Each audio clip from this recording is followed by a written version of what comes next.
Fitz, President and CEO of Intelligent Concrete, and today we are talking about failures, kind of individually. So, yeah, have dealt with a lot of those over the years. It used to be just John and me in the lab doing mixes and doing all of it, the testing and the whole bit. So, I think one of the most difficult failures was we were in the middle of a 494 test, and we realized that there was an issue with the freestyle beams, and we had to scrap them. And at the time, we weren't running freestyle here, so we were having it outsourced, and just we weren't making a lot of money, and it was going to be another huge expense. So John and I were kind of at that road of, okay, how do we deal with this?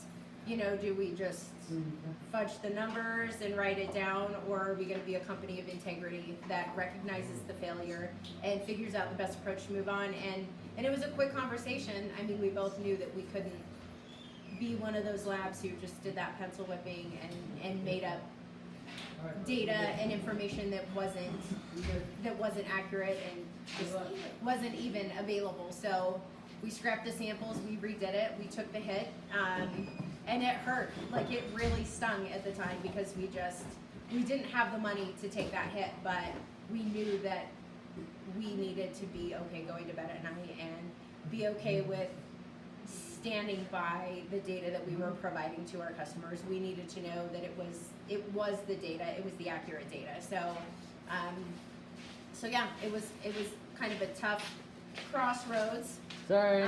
You're fine. But yeah, we just, John and I had to kind of meet and just, be on the same page, and we easily were, and definitely a learning experience for sure. This, I feel like, is the worst spot.